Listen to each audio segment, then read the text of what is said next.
Let's take a trip back in time. The year is 2000. The internet is this wild new frontier, just brimming with promise. And of course, a little bit of peril. And on one particular night, a young cybersecurity expert has this encounter that is so bizarre, so strange, it feels like something out of a movie. It's a warning from the future about the single day his entire life is going to change forever. And it all kicks off with this weird feeling, like a hum in the digital air. So picture this, it's September 11th, 2000. We meet this 25-year-old guy, Alberto, glued to his keyboard. He's ambitious, he's sharp, and he can feel something coming. In his world, that usually means a new vulnerability, right? A new puzzle he gets to solve. What he has no way of knowing is that the humming he feels, well, it's the echo of his own future racing back to meet him. Now, to really get what happens next, you have to understand who this young man was at his core. In his mind, he wasn't just some tech guy or a coder. No, he saw himself as a protector, a digital knight, you could say, standing guard over this brand new frontier. And this term, ethical hacker, that wasn't just a job title for him. It was his entire identity. He was one of the good guys. His whole career was built on finding the cracks in the walls, not to break in, but to help seal them up, to make the digital world a safer place for all of us. And man, was he good at it. At just 25 years old, he was already working with massive organizations like Interpol. He lived his life by this really simple but powerful code: consistency. And he was absolutely 100% convinced that if you just always did the right thing, you were safe. That the act of doing good was its own shield. It was this belief he held that was just unshakable. And then, something impossible happens. A figure literally shimmers into existence in his room. And it's him. A weary, older version of himself, visiting from 25 years in the future. And he's here with a warning that is about to shatter that unshakable belief into a million pieces. Just look at the difference here. On one side, you've got young Alberto, the idealist, so certain about his path in the world.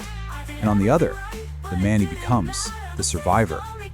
All that ambition has been worn down into weariness, and his certainty has been replaced by this deep, painful knowledge of what's coming. And here's the thing, his future self doesn't warn him about some terrible mistake he's going to make. He warns him about a date, a personal day of tragedy that has absolutely nothing to do with him failing and everything to do with the system failing him. So, what was this big warning about? You'd think it was to stop him from messing up, right? Well, here's the unbelievable twist. His future self came to warn him about a time he would do everything perfectly, and that very act, that good deed, would be the thing that leads to his complete and utter downfall. So here it is, the good deed. In 2015, he's going to find this huge, gaping security flaw in a medical provider's system. And get this, the login is just admin and admin. So he does exactly what an ethical hacker is supposed to do. He reports it responsibly. He even gives them his own IP address, because why wouldn't he? He has absolutely nothing to hide. Just look at this timeline. It's wild. He reports the flaw in 2015. 2 full years later, some other criminal comes along and actually exploits it. So who did the police arrest on September 11th, 2017? Not the bad guy. They arrest Alberto, the very person who tried to prevent the crime from ever happening. So you gotta ask, why? Why him? Well, it's because he was the perfect target. To a legal system that was, frankly, technologically illiterate, the guy who found the flaw and reported it looked exactly the same as the guy who used it to cause harm. He was a protector mistaken for a predator. And the price he paid was just catastrophic. 8 months of his life, gone, behind bars. His relationship, completely destroyed by the trauma. He lost millions in crypto. And maybe the worst loss of all, his faith in the justice system was just shattered. They paraded his computers on the news, calling them hacker paraphernalia, branding him a criminal for the very tools he used to protect people. This is where the story really pivots. This horrifying journey into hell, this experience of losing everything, it becomes the very fire where a new kind of strength is forged. This is the beginning of his transformation. And this is the single most important piece of the warning his future self gives him. Through all that loss, through the injustice, the pain, the core of who you are, that stays. You can lose everything, but you don't have to lose yourself. It's such a powerful message of survival. So what does he do? How does he fight back? Not with code. He fights back with words. He writes a book, a totally raw, nonfiction account of every single thing that happened, and he gives it the perfect title for a journey into a digital and very personal nightmare. Now this book, it's not some fairy tale with a neat, happy ending. It is a testament to raw human resilience. It's the story of what it takes to get back up when the very system that's supposed to protect you tries to tear you down. And he dedicates it to the one person who never, ever left his side, his mother.